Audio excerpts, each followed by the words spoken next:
Bonsoir à toutes et tous, nouvelle vidéo aujourd'hui, avant-match de cette 29e journée de Ligue 1 entre l'AS Saint-Etienne et le Stade Brestois. Bien évidemment une rencontre très importante dans la course au maintien, il ne reste plus que 6 matchs, 18 points potentiels, il va falloir en prendre le plus de points possible. Il n'y a bien sûr pas de calcul, Saint-Etienne est déjà assez loin au classement, donc à nous maintenant de performer enfin. Et il nous reste 4 matchs à domicile pour cela, 2 matchs à l'extérieur. Ça commence par cette affiche contre Brest. Il y aura ensuite le derby, donc 2 matchs consécutifs à domicile. Les autres rencontres à la maison, ce sera contre l'AS Monaco et puis contre Toulouse. Ce sera la dernière journée de Ligue 1. Et les 2 rencontres à l'extérieur, ce sera face à Strasbourg et puis contre Reims à l'occasion de la 33e et avant-dernière journée de Ligue 1. Saint-Etienne va donc devoir s'imposer contre Brest. Le public stéphanois répond présent, j'ai envie de dire, comme d'habitude. Mais franchement, avec tout ce qui se passe, les derniers résultats, c'est beau. 33 à 34 000 supporters sont attendus à Geoffroy Guichard. Il va falloir pousser. D'ailleurs, comme pour le derby, il y a du monde. Pour le derby, c'est complet. D'ailleurs, j'y serai pour le derby, donc j'espère que ça va être électrique et que ça va être chaud et qu'on aura un dénouement positif. Mais avant tout, concentrons-nous sur ce match qui arrive face à Brest, ce dimanche à 15h. On va en parler dans quelques instants. Juste avant de débuter, n'oubliez pas de vous abonner, de liker la vidéo et nous, on se retrouve juste après le générique.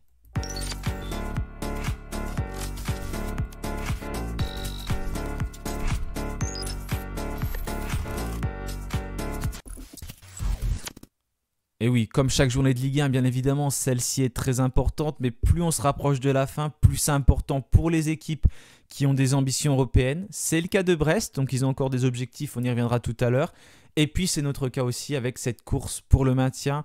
Et il faut aussi suivre les autres affiches, et ça commence dès ce vendredi soir, avec notamment ce match qui va opposer Lens à Reims. Une affiche forcément très attendue, puisque Reims est un concurrent direct pour Saint-Etienne et Lens est un concurrent direct pour Brest. Donc les supporters des deux camps vont regarder ce match. Et puis il y en a d'autres à suivre bien sûr. Bon, on joue le dimanche à 15h, d'ailleurs c'est comme face à Lens. On ne pourra pas savoir ce qui s'est passé avec nos concurrents puisque ils jouent après. Notamment on aura ce Angers-Montpellier à 17h15 le dimanche. Le Havre qui affronte Rennes à 17h15. Et puis on a un Nantes-PSG. On peut encore considérer un peu les Nantais quand même parce qu'ils ne sont pas maintenus. Même s'ils s'en rapprochent vraiment. Mais ils affronteront Paris. Mais par contre, le match a été décalé. Paris a demandé avec la Ligue des Champions. Donc ils joueront dans une dizaine de jours. Eric Orneland, lui, s'est présenté en conférence de presse comme avant chaque match. Il y a aussi Ben Holt qui est allé devant les médias. Il a fait un point sur son effectif. Il y a des bonnes, pas beaucoup en fait. Surtout des mauvaises nouvelles. Avec Pierre Cornu déjà touché à l'aine, donc on avait un peu appris cette semaine que Pierre Cornu, ça avait été un peu difficile au niveau des entraînements. Il devrait s'ajouter à la liste d'absence avec Augustin Boaquier, donc Boaquier ça on le savait jusqu'à la fin de la saison, je crois qu'il est touché au niveau d'une cheville, et on a quelques incertitudes, ça c'est moins bon pour nous parce que c'est des joueurs titulaires. Florian Tardieu, touché à l'œil et à la hanche, donc face à Lens, Pierre Ekoa qui a courté sa séance par précaution, le milieu de terrain stéphanois qui va peut-être être décimé. Et on verra dans les prochaines heures donc le concernant. Il y a un autre joueur parce que j'ai écouté ensuite Orneland, ça n'a pas été mis sur le site de Saint-Etienne, ça, sur le compte Twitter. C'est Léo Petro qui lui se plaint d'un mollet. Donc Léo Petro qui a été laissé au repos ce jeudi. Il s'est entraîné un vendredi puis mercredi aussi. Donc on va voir le concernant, mais en espérant que Léo Petro puisse aussi être dans le groupe parce que ce sont tous des joueurs qui sont titulaires à Saint-Etienne. On n'a pas un gros banc derrière, on sait que c'est déjà très difficile avec ces joueurs-là. Donc franchement, il ne faut pas qu'il y ait d'absents. Et on dit qu'il ne faut pas prendre de risques avec des blessés. Mais là, on arrive à la fin de la saison. Tout se joue maintenant. Donc peut-être que pour le coup, il va falloir prendre certains risques. Et même si les joueurs ne sont pas à 100%, les titulariser pour avoir un effectif assez cohérent. Parce que vous verrez ma composition tout à l'heure, mais j'ai fait comme s'il n'était pas là. Bah, c'est pas forcément très très joli et ça fait peur. Surtout contre une équipe brestoise qui a encore des ambitions et qui n'est pas du tout en roue libre. Parce que cette fin de saison, elle est très importante. Comme on en a parlé dans la vidéo de mercredi, on a fait un état des lieux sur un peu tous les calendriers de nos concurrents directs. Et nous, il est très compliqué comme celui du Havre d'ailleurs. Voilà pour le point d'Eric Orneland. Donc je fais comme d'habitude un petit récapitulatif des absents avec Boaquier, cornu potentiellement, il est bien orangé. Hein. Florian Tardieu, donc incertain. Pierre Ecoua et Léo Petro, mais ce sera surveillé, ça on va le voir quand le groupe va sortir. Hein, ce sera ce samedi aux alentours de 18h ou à 18h pétante, parce que généralement c'est 18h pétante s'il n'y a pas un petit décalage. Du côté de Reims, donc j'ai pu faire aussi un point, puisque y a un article qui est paru sur Ouest France donc ce vendredi, avec Bradley Loco donc qui ne sera pas là. Lui, c'est depuis le début de la saison, je crois qu'il ne joue pas. Touché au niveau du tendon d'Achille, donc c'est une blessure qui est assez grave, qui met du temps à soigner. Il a repris les entraînements, je crois, en ce début de semaine, mais pour l'instant, Bradley Loco ne peut pas prétendre une place dans le groupe. D'après ce qu'a dit Eric Roy, Ibrahim Salah donc touché au niveau du pied, Soumaïla Koulibaly au niveau des adducteurs, c'est pareil, je crois qu'il était parti du côté de Clairefontaine, mais il ne devrait pas pouvoir être dans le groupe non plus. Justin Bourgault donc, qui est touché au niveau d'un orteil, une pubalgie qu'il soigne en même temps, il en profite. Et puis Romain Fèvre touché au niveau d'un genou, donc qui ne devrait pas être dans le groupe, ce qui est plutôt une bonne nouvelle pour nous, même si j'aime pas dire ça sur des absences bien sûr. Mais Romain Fèvre, on sait que c'est un joueur qui nous fait beaucoup de mal. Donc s'il n'est pas dans le groupe, c'est tant mieux pour nous. Même si encore une fois, j'aime pas quand des joueurs sont absents, surtout pour des raisons médicales. Il y a des joueurs sous menace, ça c'est pareil, c'est à prendre en compte. Donc s'ils prennent un carton jaune, ce ne sera pas contre Lyon, donc lors du derby, qui seront suspendus. Ce qui sera le cas d'ailleurs de Masson qui a pris un carton jaune dernièrement et qui ne pourra pas disputer le derby. Mais ce sera lors du match suivant et donc contre Strasbourg, à l'extérieur, puisqu'on joue 2 fois consécutivement à la maison. Cardona, il lui reste 5 matchs, donc c'est quasiment la fin de la saison. Et par contre, Maxime Bernauer, il doit faire attention jusqu'à la fin de la saison, parce qu'il avait un sursis après son carton rouge qui s'était pris face à Montpellier. Voilà côté stéphanois, donc ça permet de faire un petit point global comme d'habitude sur les absents et les cartons. Cette équipe brestoise, comme je le disais tout à l'heure, qui a encore l'ambition de se qualifier en Coupe d'Europe, ils nous ont fait rêver cette saison. Les Brestois, j'ai beaucoup aimé les regarder en Ligue des Champions. Ils se sont vraiment bien battus. Ils ont été loin d'être ridicules. Ils sont allés jusqu'au barrage où malheureusement ils sont tombés contre le PSG. C'est un peu dommage de tomber contre une équipe française en barrage. Mais franchement, bravo à ces Brestois, bravo Eric Roy, comme quoi on peut faire beaucoup de choses. Et certains joueurs sont montés en puissance à l'image d'un ancien Stéphanois, Mady Camara. J'aimais déjà quand il était à Saint-Etienne, moi, me concernant. Je sais qu'il était beaucoup critiqué. Mais là, je suis content de voir qu'il a quand même pas mal explosé dans cet effectif brestois qui s'y plaît bien. Et je suis très content de le revoir dans le chaudron, en espérant qu'il ne nous fasse pas de mal et puis qu'il arrive pas marqué et que son équipe ne s'impose pas, que ce soit de notre cas. Mais voilà, cette équipe brestoise qui a été très maligne dans son recrutement, qui a allé chercher des joueurs qui sont des joueurs cadres, mais aussi des jeunes, et qui construit quelque chose qui est très cohérent, donc bravo à eux, et qui a pour ambition donc de jouer encore la Coupe d'Europe. Donc ce match, il est important pour nous, qui nous battons pour le maintien, et puis eux, c'est d'autres ambitions européennes. J'espère pour eux qu'ils vont revivre ça. Bon, faut pas qu'ils s'imposent contre Saint-Etienne, et s'ils s'imposent pas, ça va être plus compliqué, mais on sait jamais. J'espère qu'ils vont s'incliner et qu'après, ils vont pouvoir aller se qualifier, parce que ce genre d'histoire, franchement, c'est beau. Donc des joueurs qu'on connaît beaucoup dans ce championnat, qu'on connaît bien dans ce championnat, comme Ludovic Ajorquet, comme Kenny Lala, comme Mady Camara, comme Pereira Lage, comme Chardonnay. Donc il y avait Romain Fèvre. Il y en a plein des joueurs brestois qui font une belle saison. Leur gardien aussi, Bizotte. Donc bravo à eux pour ce qu'ils font encore une fois.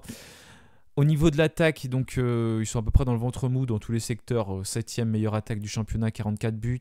Défense, 43 buts. Donc, ils sont à plus 1 de différence de buts. À domicile, ils sont pas trop mauvais. À l'extérieur, c'est un petit peu plus compliqué. 12e équipe du championnat. En espérant qu'on arrive à en profiter. Ajorquet qui est le meilleur buteur, 10 buts. Et puis au niveau des passes décisives, c'est Pereira Lage qui a 4 passes décisives. Cette équipe brestoise donc, qui s'est imposée contre Monaco à la maison 2-1, qui avait battu Toulouse avant 4-2. Ils avaient fait nul contre Reims, battu Angers et perdu du côté de Lyon au Parc OL. 2-1, donc ils sont plutôt sur une bonne série de 3 victoires sur leurs 4 derniers matchs. 10 points pris sur 12 possibles. Franchement, j'aimerais bien qu'on fasse ça parce que ça nous permettrait de bien remonter au classement. Et il va falloir de toute façon qu'on fasse une série similaire pour pouvoir espérer se maintenir en Ligue 1. Voilà pour cette équipe brestoise. Donc on va voir la composition. Eric Roy est plutôt dans un système en 4-2-3-1, 4-3-3. Donc qui est assez proche finalement de ce que peut de ce que peut proposer Eric Horneland. Justement, on va parler de notre équipe, donc Saint-Étienne.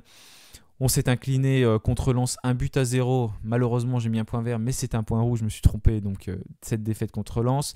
On s'était incliné contre Paris. On a battu Montpellier 2-0, Le Havre 1, Nice 3-1.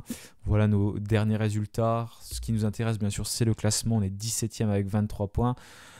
3 points de retard, même 4 sur Reims quand on regarde la différence de but. C'est pour ça que ce match entre Reims et Lens, il est plutôt Lens-Reims, parce que ça c'est aussi important. Jouer à Bollaert ou jouer à Reims, ce n'est pas pareil. Il est très important à suivre. Et puis le Havre qui compte 4-5 points d'avance sur Saint-Étienne. Donc c'est pareil qu'il faut également surveiller. Voilà pour nos concurrents. Donc on n'a pas le choix. Il faut tout simplement s'imposer.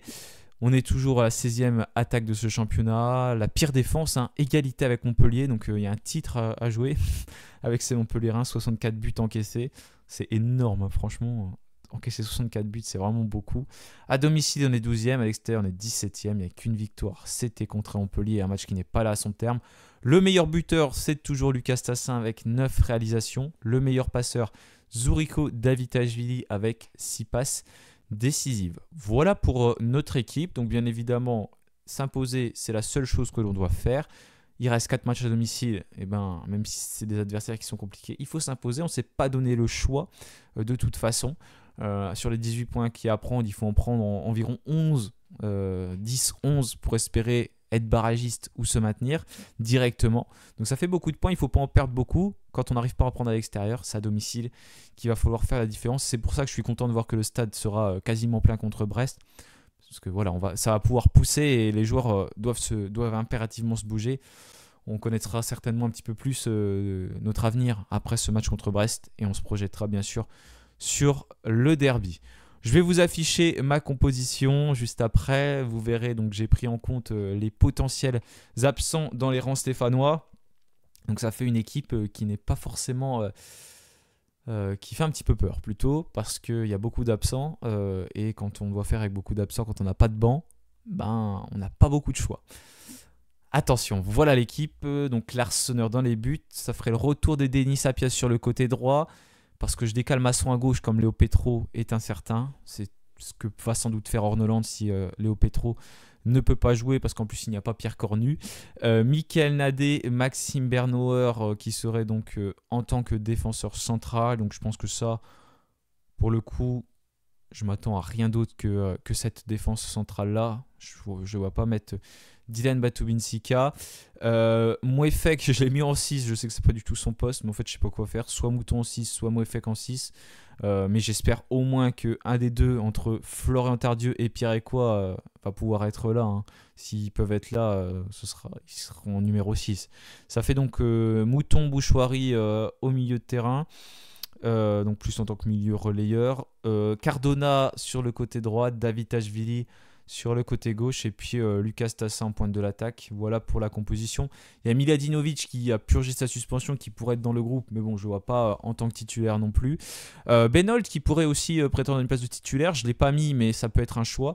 Il n'est pas à 100%, hein, lui-même l'a évoqué durant la conférence de presse, que voilà, il va lui falloir encore un petit peu de temps. Mais potentiellement, il pourra jouer. Donc ça peut laisser un choix supplémentaire au niveau offensif à Eric Horneland. Donc pourquoi pas voir Benold, ce qui enlèverait sans doute Cardona ou Davitashvili, ou ce qui changerait le milieu de terrain. Mais en fait, je mets cette composition-là en 4-3-3 parce que je pense pas qu'Horneland va changer. Hein. Il a dit aussi qu'il n'allait pas forcément changer, hein. Je crois, après le match contre Lens.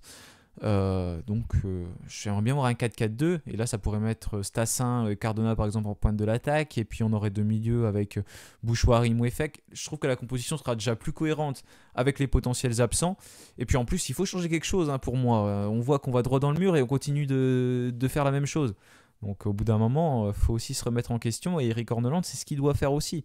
Il reste 6 matchs et pour l'instant clairement l'équipe stéphanoise ne répond pas à nos attentes et fait même moins bien que sous l'ère Olivier Dalloglio. Donc ça montre qu'il y a beaucoup de choses qui ne vont pas. Mais espérons que les Stéphanois arrivent à s'imposer contre le Stade brestois. Bien évidemment, comme je disais tout à l'heure, il faut surveiller aussi les autres matchs. Mais de notre côté, ça passera par des 3 points à la maison pour pouvoir encore espérer. Merci à tous d'avoir suivi cette vidéo d'avant-match. On se retrouvera pour le débrief. Je ne pourrai pas voir le match en direct, mais j'essaierai de regarder le soir et de faire le débrief dans la foulée. Et puis après, comme je l'ai dit, semaine spéciale derby, donc plein de vidéos.